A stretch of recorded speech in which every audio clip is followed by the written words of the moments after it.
hit the Okay. video, and then if you're ready, in three, two, one. Hi, everyone. Oh, shit. Hold on a second. Sorry, Sean.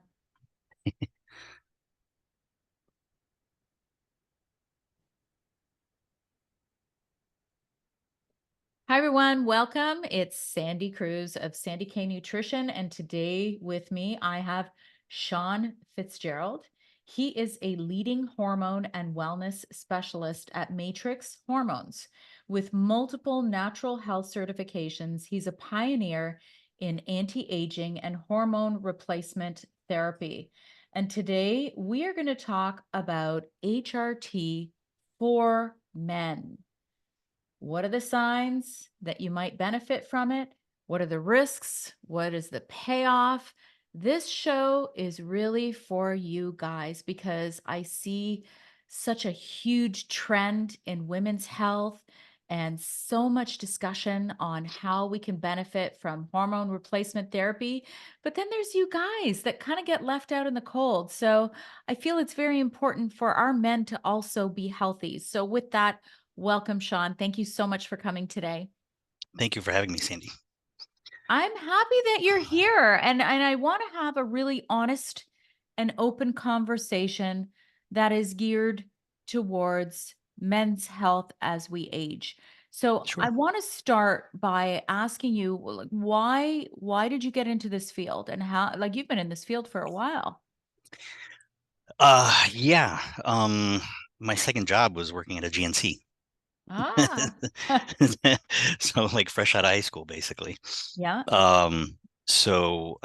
Yeah, I initially got into it, into understanding and learning about the human body when I was a teenager in high school. I was one of the small, scrawny kids, used to get picked on and bullied a little bit. And was just kind of tired of it. So I grew up watching my father compete in triathlons and tried to exercise with him, but I couldn't keep up with his training. It's not like he slowed down to try to teach me anything. So, um, he was just busy with his thing. So I figured, well, and I started reading his men's health magazines that he used to get every month, to try to learn about health and fitness and all that on my own at like, 14, 15 years old.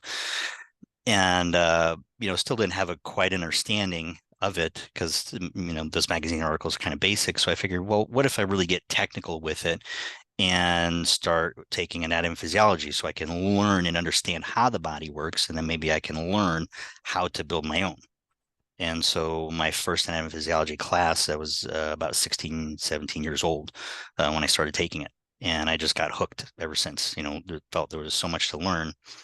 And then my first job out of high school, because I was working at a grocery store, in high school, as a bag boy, that working at GNC, that was pretty close to home, thinking, well, this is what I need to understand is health, understanding health and how it relates to fitness and everything like that. So it just kind of took off from there. Mm. Um, I've worked in a hospital. I went to college initially for physical therapy. And again, going through all the courses and all that for, anatomy, chemistry, biology, all those, human body prerequisites and classes that you have to take to get into physical therapy school. But then at the time, physical therapy schools were overwhelmed, and there was a waiting list of several hundred kids trying to get in. So I was like, I can't wait that long to try to get in. So just kind of went into a different direction. I worked in a hospital for a few years in a cardiac rehab center, helping out with the nurses with that and helping run the fitness center. And then worked in and managed health food stores for about 10 years, and then also worked for supplement manufacturers, and was always studying along the way. And my purpose was to biohack myself to improve my own health. Growing up at about 10 years old, I was diagnosed with allergies and asthma. So I was put on half a dozen different medications for that. And then when I was working at GNC, about 19 years old, I had severe cystic acne. I had eczema and some other health, skin health issues. But then again, learning about health, nutrition, supplementation. I also had a lot of anxiety, which I didn't realize until I became anxiety free, basically grew up with it, but was able to overcome all that and become a lot more healthy. So just studying and researching to better myself. And along the way, helping other people in the process, just putting myself in those environments to learn more and work with other people to learn and help others. Excellent. Excellent. So you work at Matrix Hormones. What's the biggest thing that you see men come in for? First of all, what's the age category that you normally work with? I'm just curious. Most men from 30 and above. Yeah. And Um, then what do you see most often? And I want to know more specifically at midlife. Something relating to, let's say, over 45. Usually it is just the low testosterone. I will say, most guys, if they've spent most of their life trying to be healthy and fit, like I have, then their testosterone levels aren't too bad. And health markers, parameters, stuff like that, cholesterol isn't too bad. But a lot of guys typically, in their 20s, et cetera, they'll be relatively fit, but once they get married, have a full-time job, support a family, they end up putting their own care on the back burner, trying to support a family. And they become more unhealthy. The more unhealthy they become, the lower their testosterone levels become. So a lot of them that I'll see, they're at risk for cardiovascular disease based on cholesterol testing. They may have some insulin resistance occurring, and potentially some other health markers, And of course, being overweight or obesity also sets them up for sleep apnea, which can also be greatly increased risk for cardiovascular disease. Okay. So I'm a guy. I'm tired. I'm getting dad bod, as we like to call it. Let's say I've never been really, that athletic. It wasn't my jam, but I'm noticing I'm having a bigger belly and I'm exhausted all the time. I have low libido. How common is this in men Um, I would at say that's midlife? probably over 50% of the guys that come to us fit that average Joe description. And one of the things that I typically ask in part of the interview process is, is this the first time ever checking your hormones? Have you been diagnosed with low testosterone before? Has a doctor ever treated you for any of the symptoms before? And more, I would say most commonly when they go to the doctor, describing symptoms, of low libido, low energy, they're either offered an antidepressant or a prescription for Cialis or Viagra. Yeah. Well, I mean, the antidepressant is just like women at menopause, right? There's no difference. It's also Yeah. very common for women at menopause to get an anti and I want to preface this to say, we're not giving any medical advice here. This is merely a discussion. So see your own practitioner. We're not telling you what to do here. I just want to make sure that disclaimer is in there. But, I think that what you're saying is it's a masking of what is actually happening. Yeah. And one of the things I do make a point for people is erectile dysfunction can be an indication of cardiovascular disease. Yes. And so that is one of the things that I like to check for risk factors, um, to make sure, because putting someone on testosterone treatment doesn't necessarily improve that. I mean, it may lower their overall risk, so that can go into another part of the discussion, but some benefits of testosterone treatment is testosterone stimulates the endothelial cells to produce more nitric oxide, which then is a vasodilator, increasing blood flow. So they can decrease blood pressure, increase blood flow. Now, cardiovascular disease or arthros, getting tongue tied. But anyway, plaque buildup on blood vessels, especially small blood vessels, can cause less blood flow.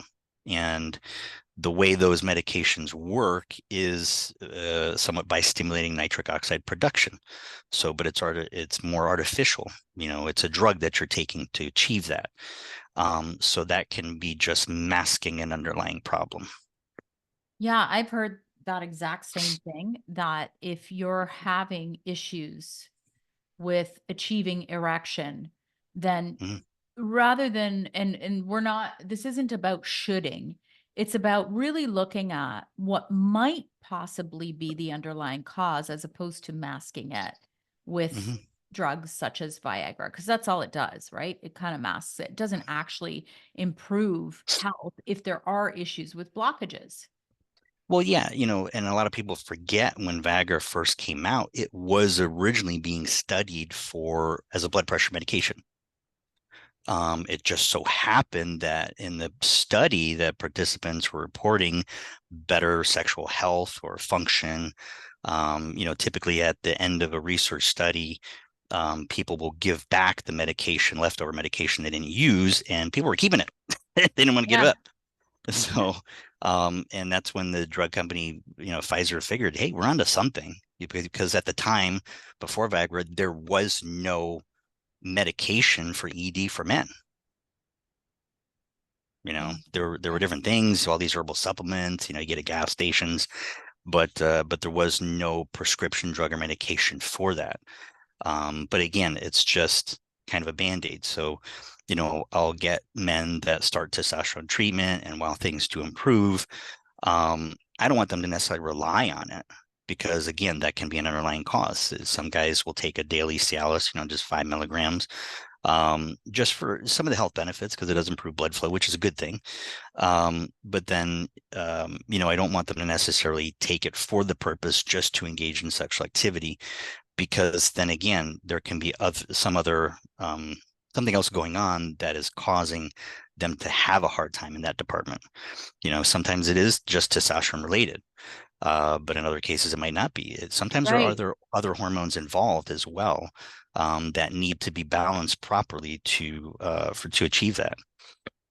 That's exactly right. And I interviewed this doctor last year and it was so fascinating because I learned about, and again, please, we are not giving any advice here, but I want to mention this. Have you ever heard of nattokinase? Yeah, it's Have, a systemic enzyme. Well, again, I worked in the health industry. I take it yeah. myself, but yeah, it can Yeah. actually reduce fibrin and break up blood clots. It was, I believe, Yes. discovered in Japan. Yeah. So, I mean, I actually had both my parents go on it because I'm like, having a little bit of nattokinase every day is actually probably a good preventative way to prevent that plaque to build up, right? Which Mm. may be a causative factor of having issues with an erection. Yeah, so there's another one called serapeptase that may be Yes. better for the plaque. The seems to be better for preventing blood clots, and the serapeptase acts as an anti-inflammatory and may be better at preventing plaque formation. So the combination of both seems to be most effective. In fact, this was only one case, but when I was a manager at a health food store, I had a young woman that had severe fibroids. Every time she would have a menstrual cycle, I mean, it was like chunks coming out of her. Yeah. Yeah. And doctors said, because she was going to doctors trying to get help, and they said there was nothing that can be done for that. So I put her on one of our most popular products at the time to help balance out her estrogen and progesterone hormones, Mhm. and then put her on a combination of the serapeptase and nattokinase. She came back a few months later, said that her fibroids were completely gone, and the doctor was blown away. Was asking her what she took and did. So yeah, I mean, I never say anything is impossible. Yeah. I've just seen, and also working in a hospital, I've seen things that, uh, that is almost like impossible. Seeing people recover from things that doctors said, oh, you're gonna die. Yeah. Just give up. Yeah. So, um, yeah, it's the human body can be very remarkable. I do believe that the human body can heal itself from almost anything as long as it's under the right conditions. And as we all know, in this world of more alternative and I'm going to say proactive prevention is key. Hmm. If you can be preventative, it's going to be so much easier than having to address an actual disease and And treat. Yeah, I don't know how it does in Canada, but that's the biggest failure of the United States Same. healthcare system. Same here. It's reactive, not proactive. So the Yeah. doctors are taught to only treat illness and disease. They're not taught to prevent it. Yeah. And I say this basically on a daily basis with people. Again, because a lot of times guys come to us because doctors, or even a lot, I mean, we have a lot of large female clientele base as well. But they feel ignored by doctors, and doctors are typically more willing to prescribe an antidepressant, which those have a long list of side effects. And commonly, interestingly, a listed side effect is suicidal thoughts. It's like, well, why would I want to take something that'll increase my chance of suicide when I'm already depressed to begin with? So Yeah. when I'm already having those thoughts. So yeah, it's very frustrating because I've been on that end of it as well. So I feel blessed and very fortunate to be working for Matrix and being on this end of it to be able to be part of that proactive treatment and prevention for people. Hmm. Um, so, Yes. like part of that, I've had my own share of losing family to that healthcare system, not being preventative, complaining about symptoms for several years and never getting any proper treatment until it's basically too late. They're on death's door and it's like, oh, well, you have cancer. Well, and there's nothing that can be done now. So, Yeah. Well, we should all realize that, cancer doesn't develop in a day. yeah, So exactly. it doesn't Yeah. develop in a day. And, Sean, my main goal in this life is just to share that there are things that we can do to be preventative. So that's why I have conversations like this, Mhm. because it's a very men, how would I say this? Trying to think of the right way to say it. Like, in my opinion, if you are a heterosexual man, you want to remain a heterosexual masculine man. And I'm not talking about toxic masculinity, and I'm not Yeah, getting of into that course. Yeah. whole political debate about any of that. But I'm like, I married who I married, let's say. And when you see changes occur, you don't want to wait until, it's been a decade and you're with this person and you haven't had sex and they become a completely different person. Mhm. I am a big believer that hormones help you to age better and live an enriched life right up until the day it is that you're meant to leave this planet. Oh yeah, no, I totally believe that. My first experience with that was when I was younger in my early 30s working in health food stores and meeting guys that were on testosterone and growth hormone treatment from their doctor. And when they would tell me how old they are, I was blown away because these guys were in shape. They were well muscled, like not bodybuilder, but they were, built pretty well, like kind of like a Men's Health magazine guy. Had some vascular in their arms, sometimes their legs, but even their face, they looked almost 20 years younger than what they actually were. Mhm. And so I was just blown away. And I was like, wow, like, definitely want to make sure that I do proper hormone treatment when when I get older, because of seeing that. And, and they were still very active, real sharp, things like that. So, and actually, at the time of your life when you feel your best is typically in your teens and 20s when your hormones are at their highest, you can recover. Hell, I remember going out and, partying for the weekend with friends, get 3 hours of sleep, get up the next morning and go to work. And, I'd be a little tired, but I could shake it off, after a couple hours of working. I mean, God forbid I'm 45 now. If I were to try that, I wouldn't be able to get out of bed at all. No, no, we're not condoning that here, people. We're not condoning that, but we're just doing a comparison here, Yeah, right? and that's hormones do influence recovery. There's lots of other things involved, but that is a big one because I do have a lot of guys that will also say that they do everything they can to try to build strength and muscle, but they just don't seem to recover. They feel achy or sore for days, and then once they start on treatment, they don't feel that way anymore. Their recovery is great. They don't feel sore or achy anymore, joint pain or back pain, whatever it is. So, Okay. and sometimes with women too. So, Yes, yes. Well, actually, the doctor I interviewed yesterday, he's a big fan of testosterone creams for women who are in menopause. He's a big fan of that. In addition to estrogen, mm, bioidentical, and yep, bioidentical progesterone, not progestin, just as an yes. FYI. Yeah, no, Um, those, yeah, we only do bioidenticals as well. yeah, So, yeah, and we don't promote the use of the synthetics. yeah, yeah. And to be honest, we actually typically usually prefer the injectable testosterone for women. We have dosing that is small enough for female hormone for females because the industry standard is 200 milligrams per milliliter. So our compounding pharmacies will make some as low as 20 milligrams per milliliter for women. Mm. But the reason is because that the topical cream, the skin actually has a high amount of 5-alpha reductase enzyme in it that converts testosterone into DHT, and DHT promotes hair growth. So a lot of times when women are continually putting on the cream in the same area, their hair grows thicker and thicker in that area. Mm. Yeah. Women don't want that. Okay, so let's get into testing because I'm certified in functional lab testing for nutritionists. So I know a lot about lab tests and I know a lot of the, let's say, inaccuracies of just regular blood serum for hormones. I mean, unless you're talking about thyroid hormones. But for sex hormones, what's the, if I was to come in, how would you test? Well, we use industry standards of blood testing. Saliva testing can be used more for cortisol levels to see where cortisol is at Yeah. different times a day. But the blood test seems to be more reflective as far as what the hormones are more stable.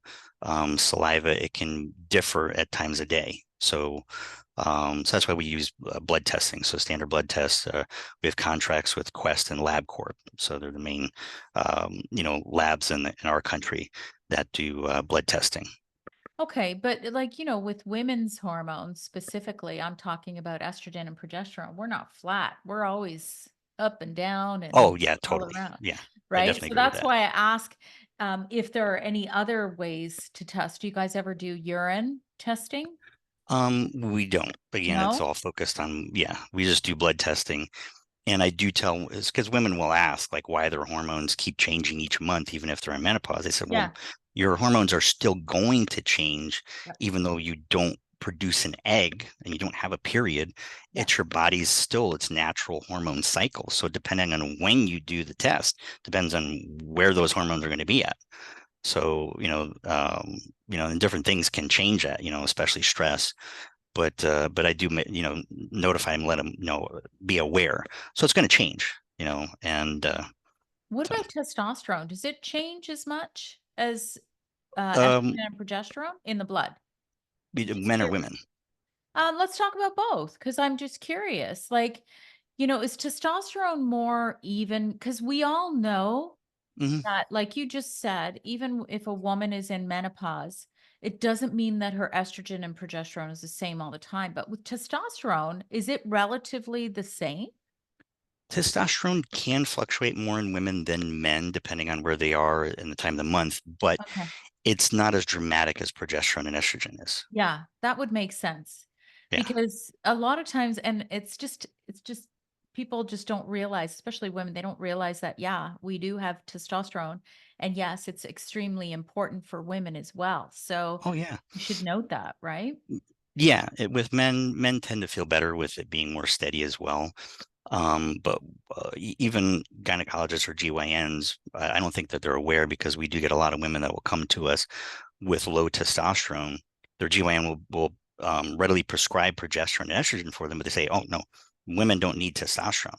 Mm, But I don't know what the standards are in Canada for measurements, but in the United States, testosterone is measured in nanograms per deciliter, and estrogen or estradiol is measured in picograms per deciliter. Well, it actually takes 1,000 picograms to make 1 nanogram. So when a woman's testosterone levels are 6 nanograms per deciliter, and her estradiol is 100, 150. Well, she still is, so she still actually has uh, over 5,000 times the amount of testosterone in her body than estrogen. Mm, interesting. So let's let's get into men coming in. Like, do they just come in and get T, get, testosterone, or do they come in and get other hormones as well? It depends on symptoms and blood tests. So sometimes men's DHA levels can be very low. I have found that if they have, even though if we get their testosterone levels up to an adequate level, they have improved symptom resolution in pretty much all areas or aspects except libido. Sometimes men can have decreased libido or decreased penile sensitivity or difficulty climaxing. Just being on testosterone, and or sometimes we use HCG with them, and that can be due to other hormones. So I do find most often in those particular men that they may have very low pregnenolone levels and or very low progesterone, which are also necessary for healthy normal libido and erection quality. Sometimes DHA can be involved, but I find DHA is less of a culprit for that. But some people can feel better with DHA, but DHA is kind of like a wild card, because DHA in some people may cause acne, or anxiety. So I find those symptoms to be much more, pretty much non-existent actually with pregnenolone supplementation. So then do you get a lot of men who just go on testosterone? That's the main one. I would Yeah. say, well, I'd say lately it's uh, been less, but it depends on their age. In their 30, if they're in their 30s, a lot of times they do want to protect their fertility in case they want to have kids in the future, unless they had a vasectomy, then they don't care. Yeah. But we use testosterone in combination with HCG for that to maintain testicular function and quality. Being on testosterone alone will suppress the body's own production. The pituitary and hypothalamus are the two parts of the thermostat that measure hormones in the body, and there's a negative feedback loop on that. Oh, And there there is with is. yeah, and there is with thyroid too. So when you take thyroid medication, your TSH levels go down because TSH is produced by the pituitary. So when you take thyroid medication, your pituitary says, "Hey, we got plenty of thyroid, or T4 anyway, depending on what you're taking," and so it will produce less of the signal for the thyroid to produce more of its own hormone. So it's very normal for TSH levels to decline when being on thyroid medication. So in men, the pituitary produces luteinizing hormone and follicular stimulating hormone, which are also produced for women to communicate with the ovaries. In men, it communicates with the gonads or the testicles. So when men are on testosterone, exogenous testosterone, the pituitary will sense that and produce less of that signal to the point where it may not be measurable anymore. And then typically the testicles are kind of use it or lose it, just like muscle. So they can begin to atrophy or shrink as a result. So to prevent that, HCG is a LH or luteinizing hormone mimetic. So it mimics the action of luteinizing hormone, directly stimulating the testicles and bypassing the pituitary. Okay. Now, what about estrogen? Do you see estrogen going up in men when they're, over 45, 50, midlife?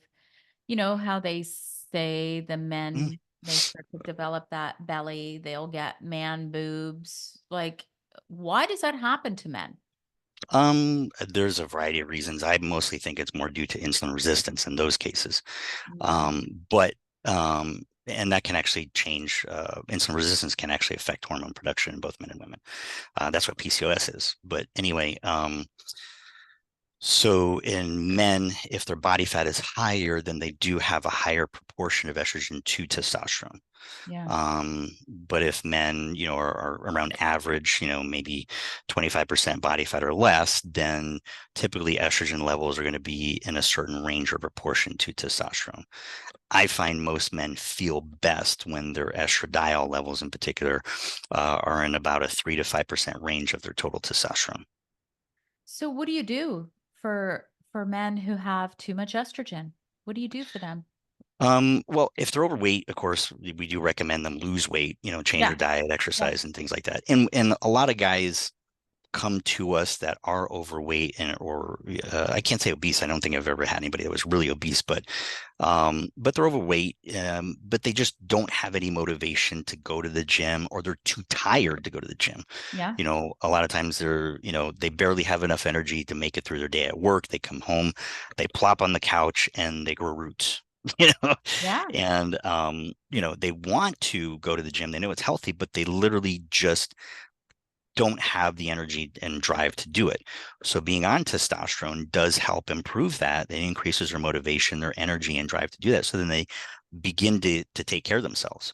So I've seen blood work improve as being on testosterone and them actually doing those things to take care of themselves. But as far as in those cases, we typically will recommend either over-the-counter supplements to help with estrogen management, such as DIM or calcium D-glucarate, grapeseed extract, or pomegranate extract have been shown to be beneficial in that area, or using an aromatase inhibitor. Usually, anastrozole is one of the cheapest ones and most common ones to use, which was originally developed for breast cancer treatment. But I always start off at the lowest dose possible Hmm. because the metabolism of pharmaceuticals can differ from one person to another. So I Hmm. always start depending on where the estrogen is at in comparison to testosterone. I'll start them off typically at just a quarter of a milligram once a week.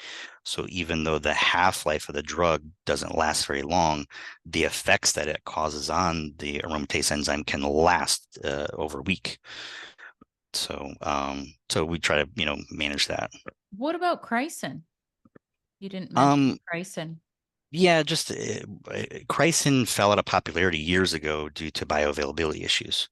Mm. So I haven't seen any blood work on anybody taking it, but I know when I was younger in my 20s, there was a lot of that coming out, but Yeah. it died out in popularity because it just didn't really seem to be effective. Mm. So So, you but I think Yim is more effective on men or um estrogen than Chrysin? DIM can be a little bit of a wild card as well. So Yeah. Yeah. sometimes DIM works wonders for guys.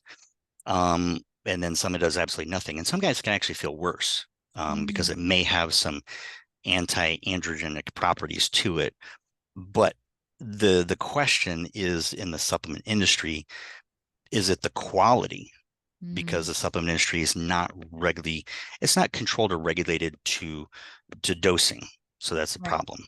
Right, right. And you Um, know what? The fact is too, we're all bio-individual. And so some need more, some need less. It's really hard to standardize that because exactly. I'm a big believer that, what works, even though I'm, 5'2", 54-year-old woman, it doesn't mean it's going to work the same for another woman who's my age and my height. We're Oh just yeah. biochemically individual, right? So we just kind of have to test with some do no harm options and Yeah. see, what might work better, right? Exactly. So, that I can give two women the same dose of testosterone, and one, her total testosterone might only increase 5 or 10 points. And another, it may increase over 50. Yeah. Yeah. So again, it has to do with metabolism. Yeah. So what genetically your body has and how it handles different drugs, medications, supplements, etc. So Hmm. a Hmm. lot of variables in with that. So that's why we have to customize people's protocols for them. So that's why we typically will retest within 2 months after starting on treatment, see what the reaction is like, see what the hormone changes are, and then go from there as far as what we have to change and adjust to improve their symptoms and improve their blood work if necessary.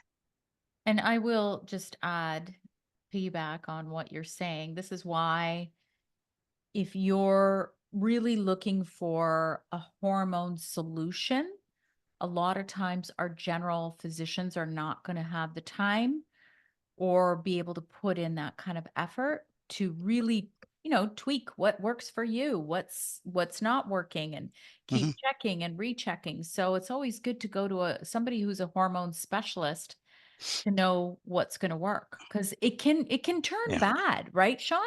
Like Oh, yeah. anything too much is also not good, especially when you're you know, a little older, you want to make sure that you have enough, but not too much. 'Cause too much Yeah, isn't good either.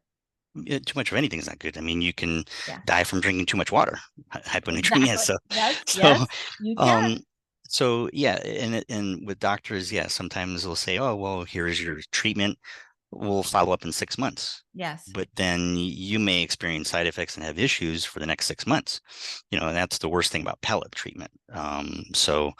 But yeah, so that's why with injectables or creams, you can retest every 6 to 8 weeks because typically the changes in the hormones, because the overlay typically with the hormones, the esters building up in the bloodstream, adjustments take about 4 weeks, but we wait 6 to 8 weeks for things to really level off. Mhm, mhm. And then that way it's more accurate because then it gives time for that person, a couple, 2 to 4 weeks to see how they feel after the hormones have kind of settled.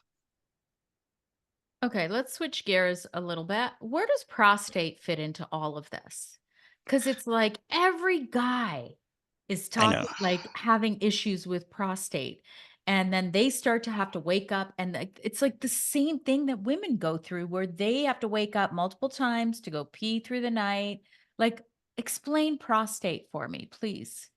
A prostate is a little tricky because there's a lot of mixed research on that with hormones. Okay. It is believed an estrogen may also play a role in prostate enlargement because there are receptors for estrogen in the prostate. But even though testosterone levels may decline with age, that 5-alpha reductase receptors may increase within the prostate itself. So the prostate itself may produce more DHT, causing it to hypertrophy.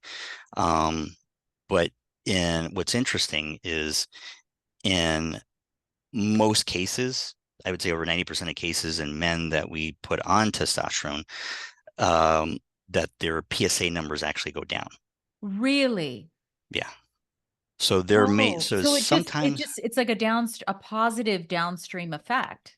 yeah. So I had actually listened to another podcast by a urologist that was a specialist in this, but he said there's actually a saturation point with the prostate. So you actually, once you get testosterone levels up to a certain point, saturate the prostate with as much testosterone as it can hold.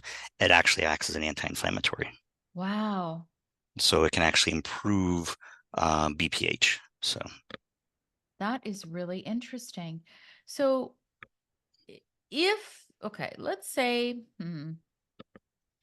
somebody comes in and they don't want to go on testosterone. What other options? Because there's so many supplements for, you know, prostate health.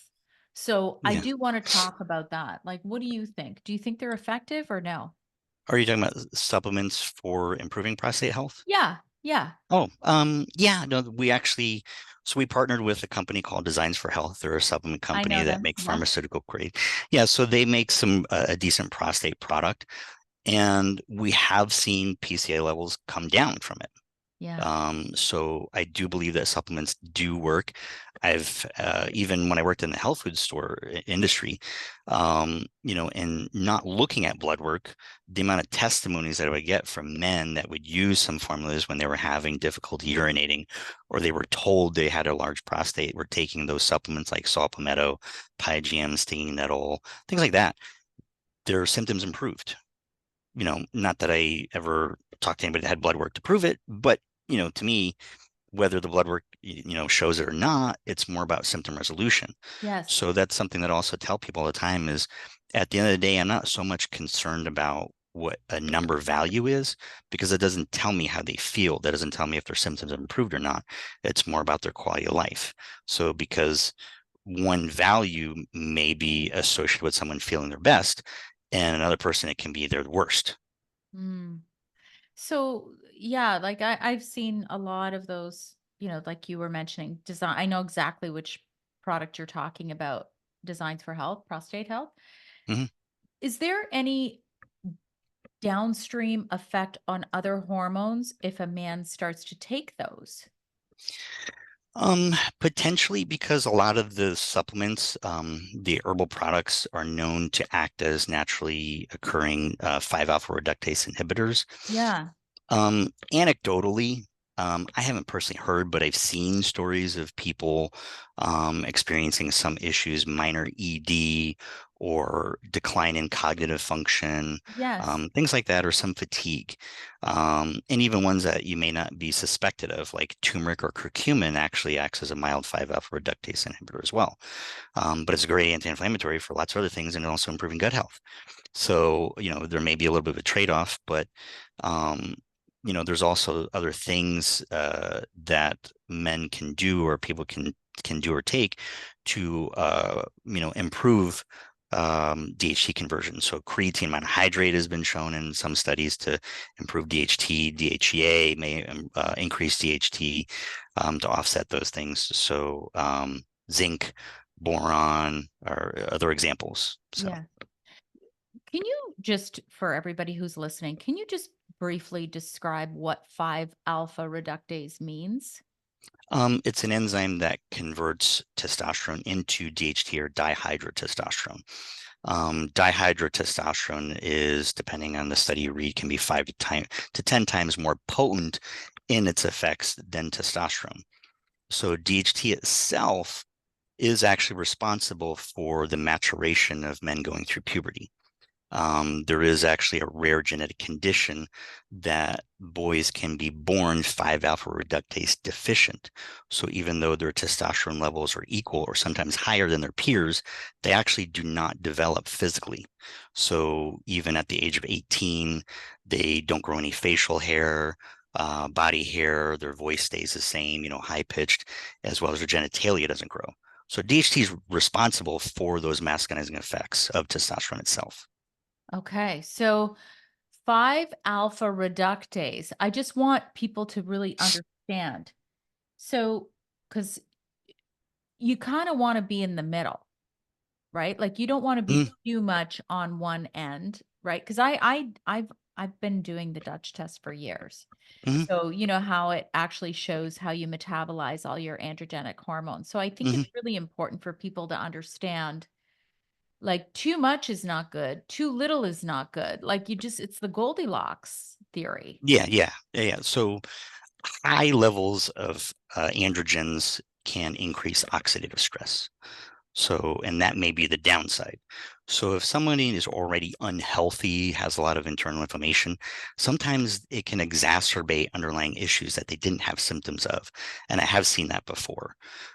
It's kind of rare, but that just is a sign of overall health, of the person. So again, if someone's real healthy coming into hormone treatment, they take care of themselves, they eat healthy, they're physically active most of the time, they have less issues. Sometimes, most of the time, it's none, but their symptoms or side effects or issues that they have with treatment are very minimal to none. The more unhealthy you are to begin with, then the more problems you can also deal with at the same time. Mhm. Mhm. But yeah, I think it's pretty normal when you do start any kind of bioidentical hormone therapy that there might be a little rejig time where things are Oh just yeah, kind of yeah, because yeah. So I tell guys, sometimes it's like going through puberty again. yeah. So hormones can fluctuate. There may be some water retention, acne, nipple sensitivity, things like that. Oh, it's actually normal, part of the process. So let's talk about what the risks are of low hormones. What happens to a man if they never do anything, they never optimize their hormones, they never optimize their testosterone, and they keep declining? We did mention cardiovascular. That's a big risk, right? Yeah, and also risk of dementia. That is a listed side effect of low testosterone. Men are more prone to that with low testosterone, which I think actually has to do more with the fact that testosterone aromatizes into estrogen. And Mm, estrogen is so women tend to have a lower risk of dementia until they go into menopause, and yes. because then the Yes. estrogen declines. Yeah. And cardiovascular risk is the same. So women Same. typically have a lower cardiovascular risk. So that's why having low testosterone and low estrogen can increase risk of both. And then they also both play a role in insulin sensitivity, especially testosterone. There are some cases, there are some studies that may suggest very high estrogen may increase the risk of insulin resistance, but those studies that I've looked at seem very rare. I think maybe a little bit more complex. But high estrogen can cause more inflammation in some cases as well. Hmm. So again, it's like you said, you want to have a balance, not too much and not too little. Yeah. Like, I don't need to be 20 again. I'm good. I just don't Yeah. want to feel like I'm 80, right? Yeah. Oh, exactly. So, to be honest with you, most people, my goal for them is to help them feel like they're 10 to 20 years younger. I mean, they're not going to look it, but most of the time we're able to accomplish that. Yeah. But it can be a journey too. Some people will expect to, feel better overnight. And I'm like, well, look at how many years you've been feeling this way. Mhm. So sometimes it can take a while. And it can take up to about a year before someone gets properly balanced, being on treatment. So it is common that I hear that every time we do blood work and a follow-up that people continually get a little better, a little better, a little better. And then we hit a year and they're like, I finally feel I'm totally balanced out. I feel fantastic. This is the best I've been, since we started. And then another common, feedback is, God, I wish I started this years ago. you know, Yeah. but Yeah. they don't know why they put it off for so long or procrastinate, even though they knew the option was available. But again, that may have to do it down to the motivation if they have low testosterone, low motivation, so tend to procrastinate. Yeah. They won't even go see a doctor or anyone for Yeah. that matter. Not that the doctor is going to really help them that way. I shouldn't say that. Yeah. Anyway, um, but okay, what are the risks of too high testosterone? We talked about too low hormones, but like, Yeah. can a guy get super aggressive? That's what you always hear as it relates to testosterone therapy. As far as aggressiveness, I would say no, because I have seen levels of testosterone in men as they go higher, they actually feel more calm. I do believe that increased aggression may come from higher estrogen because it is commonly known that sometimes when women are having their menstrual cycle and they start having symptoms of PMS, they can get moody. And that's typically when your estrogen levels are at their highest. Yeah. But in combination with high cortisol or stress hormones. So there was, I can't remember how long ago it was. I wrote an article for a magazine about this and hormones, but there was a study done with silver foxes in Russia.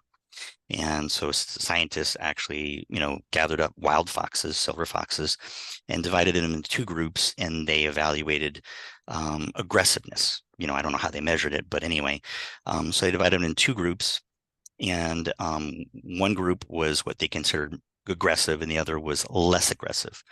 And over 10 generations, they were breeding those groups together. And what they found was that after 10 generations, the characteristics or behaviors were amplified, whether they were male or female. And what they found is that the silver foxes that were the most aggressive had the highest levels of catecholamines, so the stress hormones. Stress The hormone. ones that were the most docile had the lowest. And Mm, what was interesting part of that study too was physical characteristics changed in the foxes. So the ones that were more aggressive, their eyes got smaller, their noses and mouths got larger, their ears got bigger.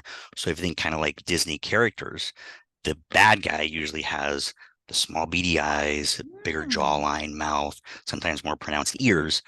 And the silver foxes that were less aggressive actually began to look more like dogs.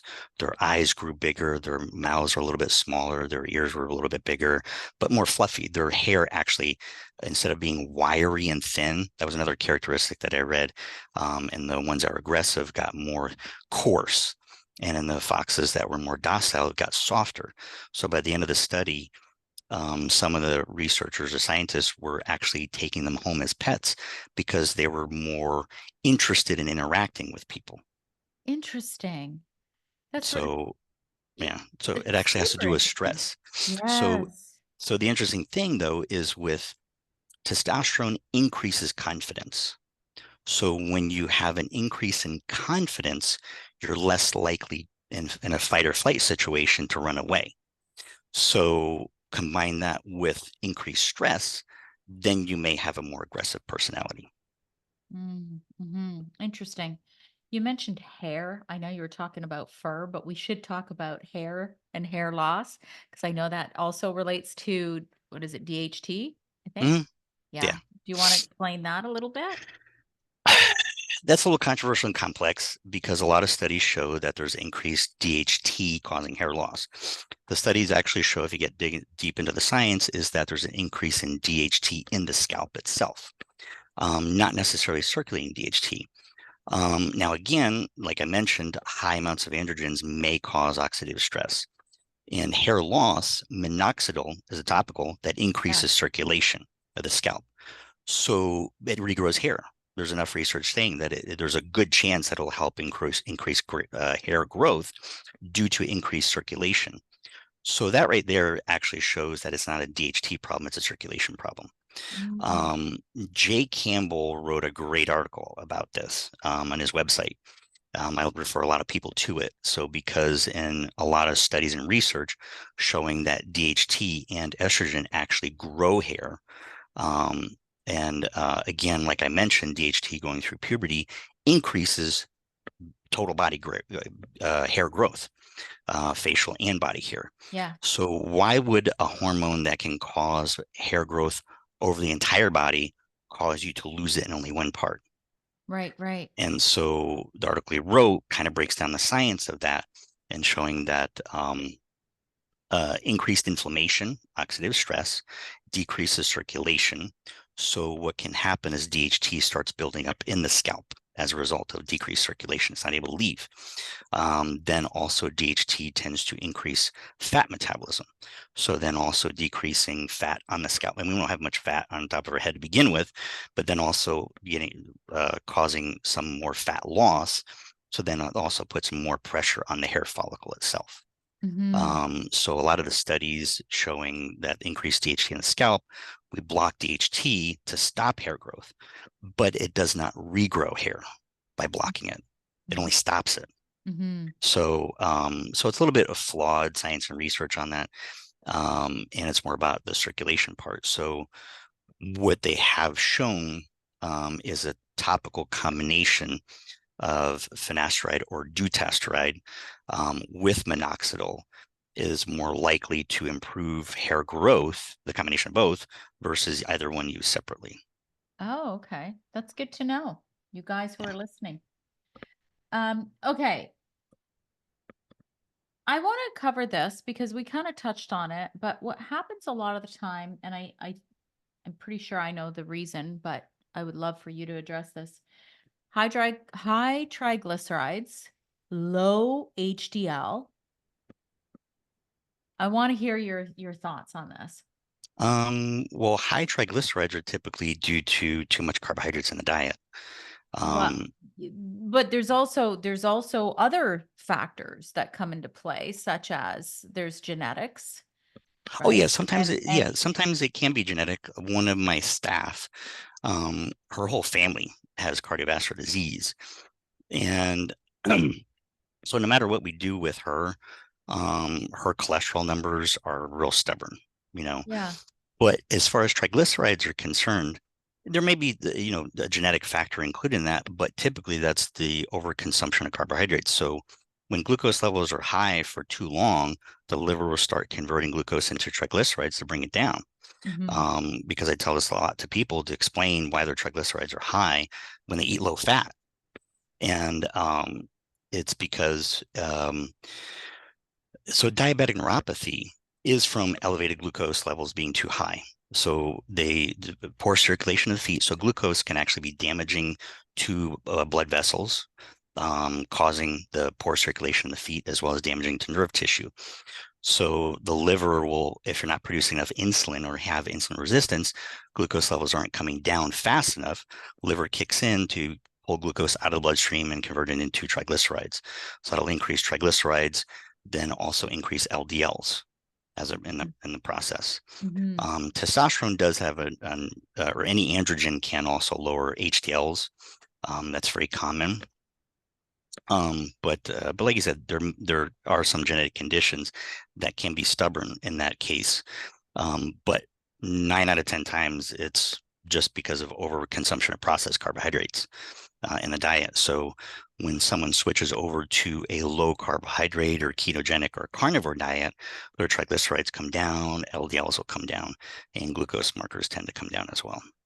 So you don't think low testosterone has anything to do with this, or it does? Well, no, it can because testosterone has been shown to improve insulin sensitivity. Yeah. So that's why I did say that in some cases, health markers can improve with treatment, such as cholesterol. I did mention that their cholesterol can improve over time, and triglycerides just because of the testosterone. Yeah. It's pretty amazing how, hormones can have such a drastic effect, a positive effect on our overall health. Yeah. And it's interesting because just talking about cholesterol, do you know who Dr. William Davis is? Wheat belly. He's the Um, doctor that I'm wrote I'm horrible at remembering names, but he if you he talk about wrote studies and he wrote all about he wrote all the series on wheat belly, the oh, wheat okay, belly I have book. heard of that. Yeah. Yeah.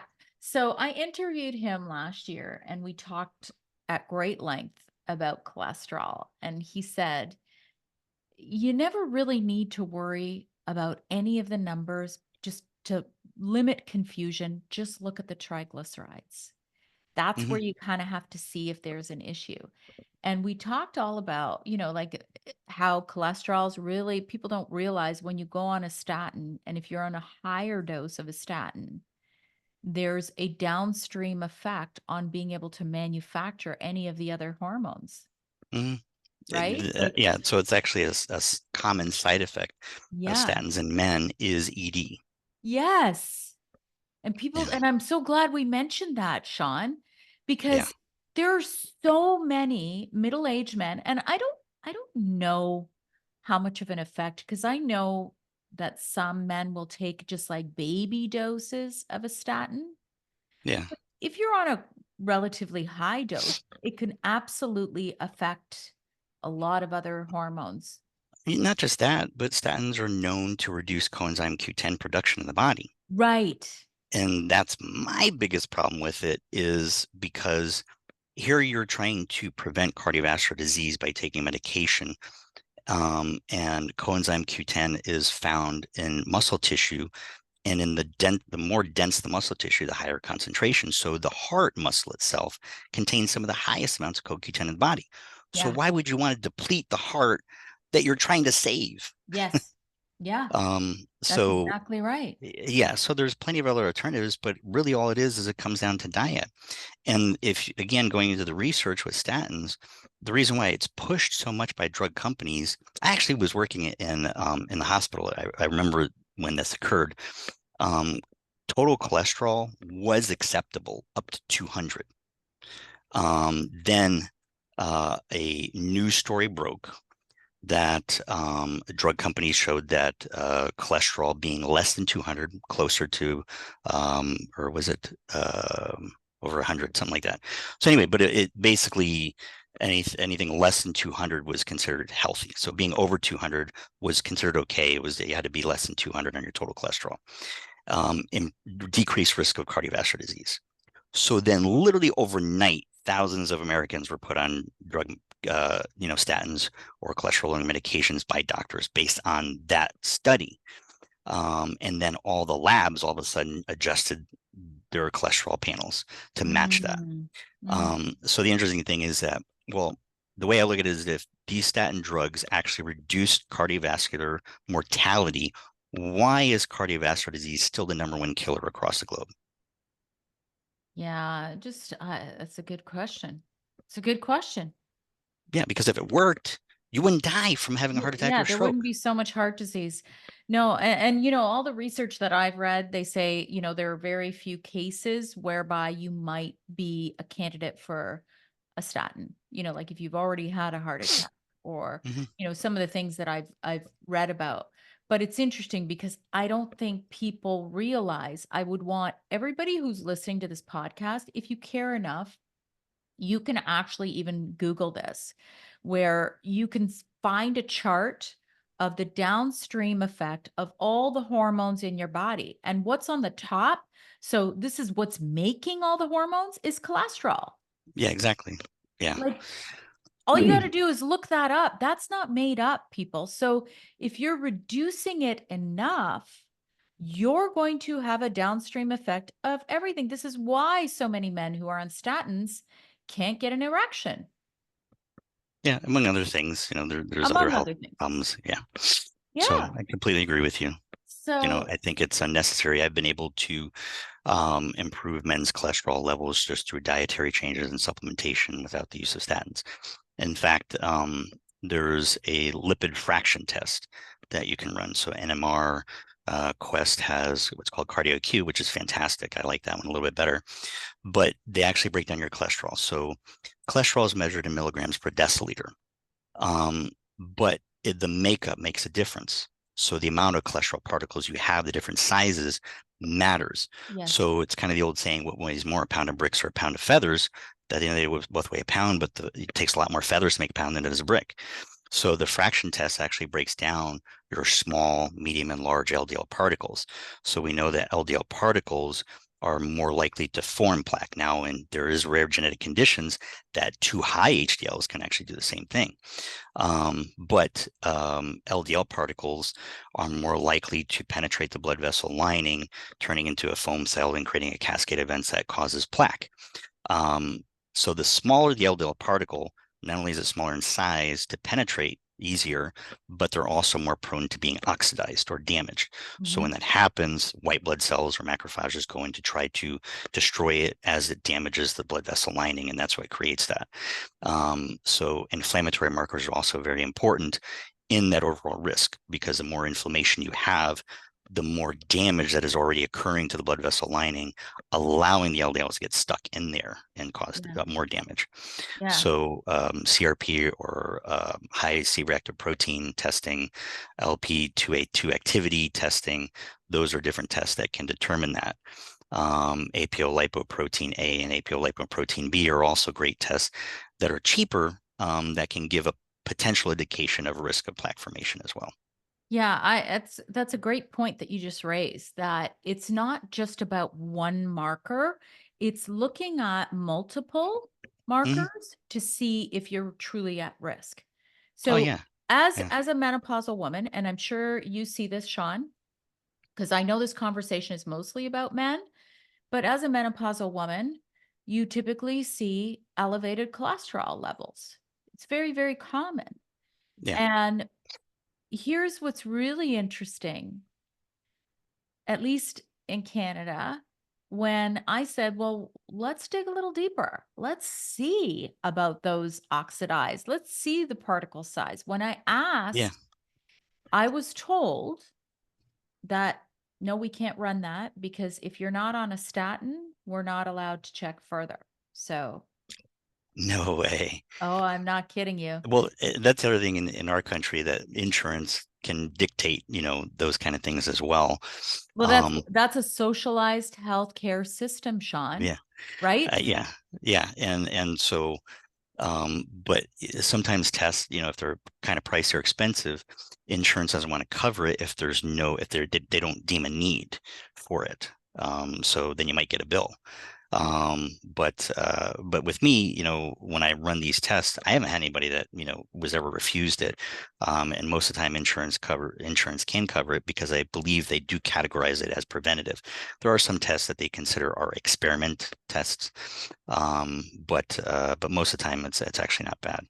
So, but yeah, inflammation is a better indication of that, of plaque formation or cardiovascular risk. I've seen blood work on guys where they had high cholesterol, but all the inflammatory markers were, on the low end, so they, didn't have any issues, and they've already had a calcium score of like 0. So, the doctor is seeing high cholesterol. We're really going to put you on a statin. He's like, whoa, whoa, let's run some other testing first to find out. And so we had a calcium, like I did have one patient got a calcium score, it was 0. I said, well, but that doesn't necessarily mean you don't have soft plaque, because the calcified plaque is like scar tissue. It's already there. It's stable. but let's check to see if there's any risk, that you might have soft plaque, because the soft plaque, when that breaks off, can form a clot. So anybody with a calcium score of any number other than 0 means you already do have plaque formation, but you may have about 50, I think it's 30 to 50% higher rate of soft plaque buildup at the same time that is not tested. And then again, you can do those other tests to find out if there's a potential risk. Calcium score. Now, and whoever's Canadian, if you are listening, which I don't know if you are, um, don't quote me on this, but I'm pretty sure you can't get that test in Canada Oh, really? Wow. unless it's a very, very special circumstance, like you're a heart patient or whatever. But I know I think it's Dr. Eric Berg talked about that is like one of the cheapest, easiest tests that you can run to see if you have plaque. Yeah. And generally, it will tend to increase over time because the soft plaque that you already have can begin to harden as well. But there can come to a point where it kind of like stops if you take preventative measures, to stop it from forming. Yeah. But I have seen some cases where people, again, dietary changes, supplementation, nattokinase were able to reverse it. Serapeptase. Yeah. Yeah, they're able Right. to actually lower their calcium score. So I think it is potentially reversible because Yeah. that's what, they've been tested, Yeah. to prove it. Well, here's a question for you. Here's a question for you. I don't know if you'll have the answer for this, Sean, but let's say you're worried. Let's say I'm a 55-year-old guy. I'm worried. I have heart disease in my family. I'm going to just start taking serapeptase and nattokinase because I heard it on a podcast. And what if I do have plaque? Like, does that actually put me at risk for like giant chunks of plaque breaking off and causing, like, I'm just curious. Does it? I haven't seen that in any literature Oh, I suggesting that it can know. increase that. But I think No, because, but like actually cause the plaque if you already have it to like if you start going, because I've read about therapeutic doses. Let's say you start going at a hard high dose of serapeptase and nattokinase. Mhm. Could it be dangerous? Just curious, That is a good question. right? I don't have a valid answer because I've never come across that, but I think that it wouldn't because the enzymes are actually dissolving or breaking down the plaque to begin with. So they are prevention. So part of a plaque piece breaking off is that there is kind of an attack on the immune system of it. And that's what causes a thrombotic event as well. Oh, So, if you're reducing inflammation, maintaining a normal immune system reaction or function, and if it's breaking down at the same time, I don't think that's likely to happen. But again, I haven't come across any literature that suggests there could be an increase as a result. I think when I raise a question like this, anyone who's ever listening, they should think of not just doing one thing. Because Oh, this is yeah. what you probably see this all the time. Like, just give me one thing, one thing. Give me the tea. And I don't want to change my diet. I don't want to change my lifestyle. I don't want to take any other supplements. So I think this whole conversation is about really just kind of being more well-rounded and balanced in your lifestyle approach. It is. I haven't personally come across anybody that were that close-minded. Um, well, I take it back. Probably Come one on, gentleman that was Sean. You're that was 45. Don't tell yeah. me that. So there was probably one gentleman that I had that it was just literally one of those grumpy, crotchety old guys that wants to do the minimum, Yeah. you know. And even then, he didn't even want to do TRT therapy. He was pushed into it by his wife. Oh, So, the whole time, I would typically end up talking to his wife because he always said, "Oh, I don't feel any different. I'm the same." yeah. Was just reluctant with the injections because he didn't want to stick himself. She would do it for him. Then even shifting over to a topical cream. So, didn't have to worry about that. But then he's complaining, oh, I got to put it on every day. And, just really stubborn through their whole process. And he said, I don't feel any different whatsoever. And his wife would say, well, but your mood is better. your libido's better. He's like, eh, just Yeah. really didn't care. Just, really just grumpy, crotchety. So, and again, then it just got to the point where he just was tired of having to do something every day other than his work. Again, it's just bare minimum and just eventually just stop treatment altogether. You put it this way, you just got to put the effort in, people. Like we're not 20 anymore. You just got to put a little more effort in to feel really great and be more um I would say vital and have an enriched life. Like that's my Oh, goal, yeah. you Yeah, know? And definitely. yeah. Yeah. So, okay, we can't we're over an hour. I feel like we can talk forever, but let's just talk Yeah. a little bit about these GLP-1 agonists. Let's talk about, Ozempic, Wegovy. There's a few brand names, but Mhm. Yeah. what have you seen? Do you use those in your in at Yeah. Matrix Hormones? Yeah. We use them in our practice. People do use them often, of course, for weight loss. I do explain to people that they were originally designed for managing type 2 diabetes. Yeah. So the interesting thing is that the research that I've done on that, um, a lot of problems that come with insulin resistance, which is the cause of obesity or overweight most of the time, like probably 99% of the time, is due to mitochondrial dysfunction. And the way the mitochondria produce energy, produce ROS, reoxygen active species, oxidants or free radicals.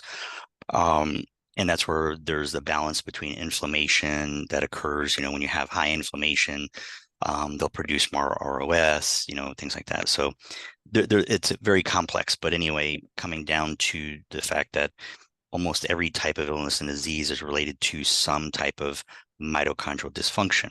Mm-hmm. So the GLP-1 agonists actually improve mitochondrial function at the cellular level.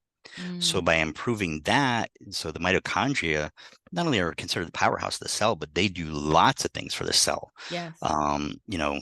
Even though the nucleus is supposed to be the brain, the mitochondria actually have their own, they kind of do their own thing. And they have their own DNA, which makes them completely separate. So, by improving the way they work, they're able to improve all cellular function and therefore being able to improve insulin sensitivity.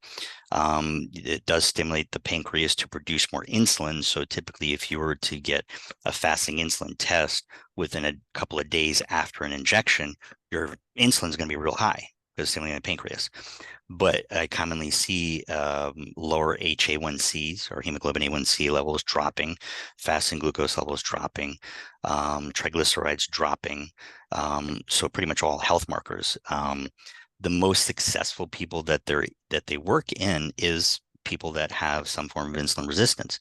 I've had people that have used it that only lost a couple pounds, in like Yeah. 4 or 5 months.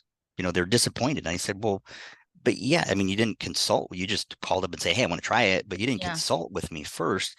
And I would have told you based on your blood work, you don't have insulin resistance, so it may not work for you. Right. But it's estimated, over 50 or 60% of the American population has insulin resistance.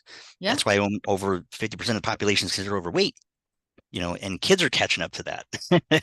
So, and it's just due to the processed foods, consuming excess carbohydrates, processed foods. So I have a woman that had a lot of hormonal issues coming to us, started off on treatment. She has PCOS, had endometriosis, fibroids, like all these different, hormone related female It's problems. like a cluster Oh from, yeah. yeah, the same root Yeah. cause kind of thing. Yeah. But the biggest problem was the PCOS, downstream messing up all her hormones. Yeah. And so put her on that. She actually stopped hormone treatment. And in the course of 6 months, she's lost over 40 pounds and all her health markers are improved and she feels the best she's felt in years. So even though she's not yet where she wants to be, still has some, improvement, but she's made tremendous progress just using that, but because it's very specific to her condition Yeah. is why it's worked so well for her. But do you have to So, be on it forever, Sean? Like what happens when you stop? well, that's the other thing. And so what I'm hoping, so again, it's still new. We don't know what the long-term, consequences are for continued use. So when you stop, then obviously those effects or benefits that you're having revert back. But Mm. if you don't take the steps to improve that while you're taking it, then of course everything's just going to go back and you're going to gain the weight back because you haven't really done anything change. You haven't changed any lifestyle habits to begin with. So by having focusing, consuming less carbohydrates, having more protein, essential fatty acids, those things help improve insulin sensitivity. Um, um, so, and lots of different supplements can do that. Berberine is great. Berberine has been shown to possibly also increase your body's own production of GLP-1. And berberine has been shown in studies to reduce hemoglobin A1C, improve insulin sensitivity, and improve cholesterol panels. I have a So, story to tell you about berberine. sure. When I entered menopause, I was taking berberine for at least a couple years, and it worked until it didn't. And I actually had an HbA1c of 6.1 in October 2022. Wow. And guess what else, Sean? Guess what else? I'm going to That's shock the interesting. pants out of you. I was also intermittent fasting as well. That's So unusual. listen, I'm a weirdo. What can I tell you? But this is why I always say, everyone is so bio individual. And I Hmm. think with women and men too, like this conversation's mostly about men, but like, you know, we're not robots. That's all I'm always going to say. And there's going to be so many other factors. You might think this is really out there, but I had to work on a lot of things in terms of, limiting beliefs that I had formed from many years of living without a thyroid because I had my thyroid removed when I was 41. So, I had to work on a lot of things. And then, of course, I lost 4% total body fat. I made some changes. And here I am, a nutritionist. And Mm. things just went really bad for me right around menopause. So I think sometimes, this conversation is really all about everybody's an individual and we need to be treated as such for our health journeys. And I think that you guys are doing wonderful things in doing that. We definitely try to. The owner, Ken Marple, Yeah. um, was originally, had symptoms of low testosterone. He'd tell a story, but had those typical symptoms. Went to a doctor, found out he had low testosterone, was put on treatment, ended up having worse symptoms. Mm, So just wasn't treated properly. So spent a few years looking for other, doctors and help him treat and stuff like that. Found another doctor that was able to specialize in that, helped him out. Ken actually worked with him for a while and working in different clinics. And actually just the doctor retired and said, "Hey, do you want to kind of take over?" yeah. And so just, kind of took over the practice and been doing it since. So because of, problems that I've had with my past in health and me, the healthcare system failing me, having to take care of my own health because, when I had acne and eczema, they just give you creams, Yeah. Yeah. say here, just that's all we can give you. Yeah. There was no nutritional advice, no blood testing, nothing, to figure out what the root cause was. So again, it was just a band-aid. And that was the same in his condition. Mhm. They just, here's the medication and we'll see you. And so we come from compassion Yeah. and because we have been there. And so that drives us to be passionate about what we do and in helping others where the system has failed them. Yeah. I hear you. I'm aligned with you.